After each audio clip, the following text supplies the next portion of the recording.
Hello everyone.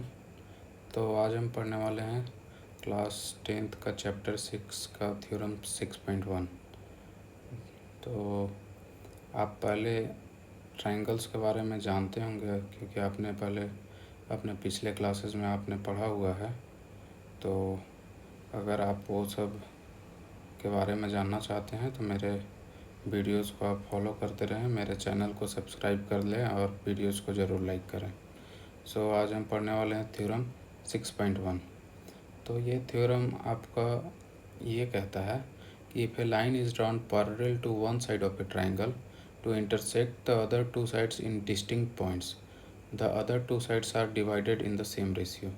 यानी कि एक लाइन है, तो आप यहाँ पर देख सकते हैं कि डी एक लाइन है जो कि if a line is drawn parallel to one side of a triangle, यानी कि ये लाइन को BC के पैरेलल ड्रॉ किया गया है to intersect the other two sides in distinct points, और ये distinct points T and E है। तो the other two sides are divided in the same ratio, यानी कि आपको ये प्रूव करना है कि AD upon DB is equal to AE upon EC। तो इसको कैसे प्रूव करना है ये अब हम देखेंगे इस वीडियो में। तो आइए देखते हैं। तो हमें एक ट्रायंगल सबसे पहले दिया हुआ है ABC। तो आपको ये एग्ज़ाम में ऐसे ही लिखना होगा, तभी आपको नंबर मिलेंगे और आपको ये रटने की आवश्यकता नहीं है। अगर आप इसको एक बार अच्छे से समझ लें तो आप इसको अपने वर्ड्स में लिख सकते हैं, लेकिन क्या क्या दिया हुआ है ये सभी चीज़ आपको लिखना बहुत ही ज़्यादा ज़रूरी है। तो चलिए शुरू करते हैं। तो ABC एक ट्रायंगल दिया हुआ है इसमें, in which a line parallel to side BC intersects other two sides AB and AC at T and E respectively. ठीक है, तो अब हमें क्या प्रूव करना है, AD upon DB is equal to AE upon CE। तो इसमें हमें कुछ कंस्ट्रक्शन करना होगा। तो कंस्ट्रक्शन आपको यदि एग्ज़ाम में ये क्वेश्चन आ जाए तो आपको ऐसे कंस्ट्रक्शन आपको लिख देना पड़ेगा वहाँ पर। तो जस्ट अ मिनट। हाँ, तो आपको ये सबसे पहले गिवन ऐसे लिख देना होगा कि ये चीज़ गिवन है, देन आपको लिख देना होगा कंस्ट्रक्शन। ये कंस्ट्रक्शन में आप ये पॉइंट लिखेंगे और यहाँ पर आपको टू प्रूफ लिख देना होगा। ये आपका स्ट्रक्चर बन जाता है सॉल्यूशन लिखने का। ऐसे आप लिखेंगे तो आपके मार्क कभी भी नहीं कटेंगे। एंड देन यहाँ पर आप सॉल्यूशन लिख सकते हैं या प्रूफ लिख सकते हैं अलग से। तो देखिए, now area of triangle ADE is equal to क्या होगा, आप जानते हैं area of a triangle half into base into height होता है। तो ADE में यदि आप देखेंगे तो half into base into height, यानी कि यहाँ पर आप बेस AD ले सकते हैं और हाइट आप EN को ले सकते हैं। तो ये हो जाएगा एरिया ऑफ ट्राइंगल ADE। अब आप ये क्लास 9th में आप ये पढ़े थे, ये आपको रिकॉल करने के लिए यहाँ पे लिखा हुआ है, और ये आपको एग्ज़ाम में ऐसा नहीं लिखना है। तो ये चीज़ को आपको एग्ज़ाम में नहीं लिखना है। Now so area of triangle ADE is equal to half into AD into EN। ठीक है, आप इसको ऐसे लिख सकते हैं, यही सेम चीज़ को यहाँ पर लिखा हुआ है। तो नाउ इस स्टेप में पहुँचते हैं हम लोग। Similarly area of triangle BDE, यहाँ है BDE। इस एरिया का ट्राइंगल क्या हो जाएगा, इसमें बेस आपका DB है एंड आपका हाइट ये हो जाएगा EN हो जाएगा।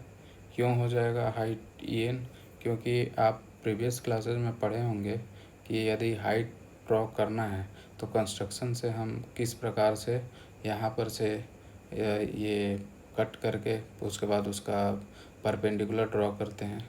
तो ये परपेंडिकुलर इस टाइप के ट्राइंगल में ये एक्सटेंड होके ऐसे बन जाता है। तो area of triangle BD is equal to half into DB into EN हो जाएगा। यानी ये आप ऐसे इसको 3-4 बार जब आप रिवाइज हो जाएगा तो आप बहुत ही ईज़िली लिख पाएंगे। लेकिन आपको इसके लिए एग्ज़ाम से पहले रेगुलर इंटरवल में यदि आप रिवीजन करते हैं तो आप इसको बहुत ही ईज़िली एग्ज़ाम में आप इसको लिख पाएंगे। तो चलिए आगे बढ़ते हैं। अब आते हैं again area of triangle A D को आप ये भी लिख सकते हैं, ए डी को अब अगेन आप ये ए ई को बेस मान सकते हैं एंड डी एम को हाइट मान सकते हैं। तो यहाँ पर से आपका ये देखिए ये ए ई आपका ये बेस हो गया एंड ये हाइट हो गया। तो आपका यहाँ पर से आप देख सकते हैं area of triangle and similarly area of triangle D E C को आप लिख सकते हैं half into E C into ये आपका हाइट, इसमें डी एम हो जाएगा। वो सिमिलरली ऐसे ही करके आपको लिखना है। अब देखिए अब आप ये दोनों को area of triangle A D E और area of triangle B D E को जब आप डिवाइड करेंगे तो ये ए डी और डी बी है और ई एन और ई एन आपस में कट जाएगा, 2 और 2 आपस में कट जाएगा। तो आपके पास बचेगा ये A D upon D B, ठीक है, and area of A D E upon area of D E से। तो आप ये समझ ही गए होंगे area of triangle A D E को हमने यहाँ पर से इसको ले आके यहाँ पे ऐसे पुट कर दिया है और इसको ले आके यहाँ पे पुट कर दिया है, क्योंकि बहुत स्टूडेंट्स को कन्फ्यूजन होता है, इसलिए मैं इसको अच्छे से बता दे रहा हूँ ताकि आपका सारा कॉन्सेप्ट क्लियर हो जाए। तो अब हम आते हैं area of triangle A D E में and area of triangle D E C में। तो area of triangle A D E हमने निकाला है, देखिए यहाँ पर ये वाला है, इसको मैं अलग पेन से लिख दे रहा हूँ। Area of triangle A D E को देखिए यहाँ पर ऐसे ले जाकर पुट कर दिया गया है and area of triangle D E C को ऐसे पुट कर दिया गया है। तो आप जब इसको सॉल्व करेंगे तो ये आपस में ऐसे कट जाएगा, डी एम और डी एम कट जाएगा, तो ए ई अपॉन ई सी बच जाएगा। तो आपके पास देखिए हमारे पास सब 2 चीज़ मिल लिया चुका और इसका नाम दे दिया गया है इक्वेशन 1 एंड इक्वेशन 2, ठीक है।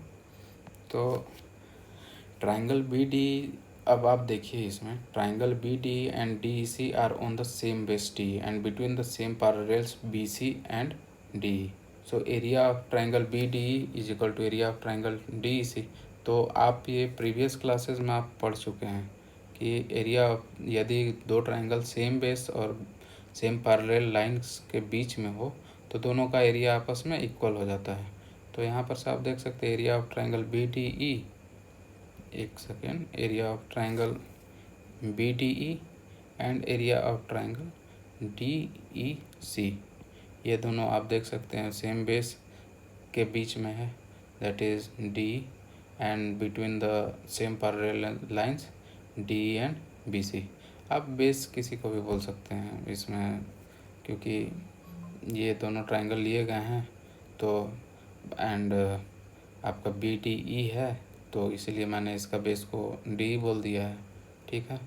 तो यहाँ पर से आप डी को ही इसमें बेस लीजिएगा और यहाँ पे दोनों सेम पैरेलल के बीच में, इसलिए ये दोनों का एरिया आपस में बराबर हो जाएगा। अब आप जब इक्वेशन 1 और इक्वेशन 2 पर गौर करेंगे तो आपको ये बहुत ही ईजिली मिल जाएगा कि देखिए area of triangle B D यहाँ है और area of triangle D C यहाँ है, आप देख पा रहे हैं अच्छे से।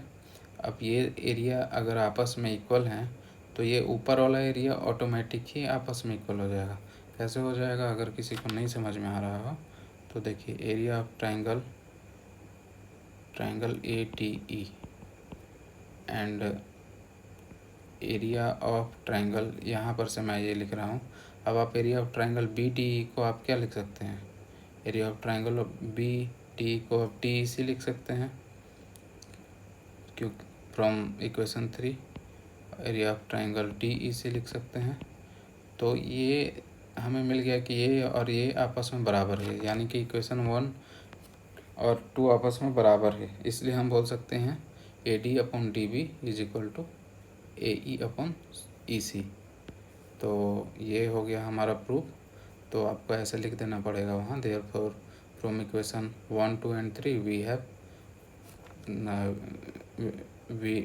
हैव, या आप ऐसे भी लिख सकते हैं we get A D upon D B equal to A E upon E C, hence proved, ऐसे आपको लिख देना है। और इससे आपको एग्ज़ाम में पूरे नंबर मिल जाएंगे क्योंकि ये NCERT बेस्ड है। सो मिलते हैं नेक्स्ट वीडियो में, तब तक के लिए बाय बाय।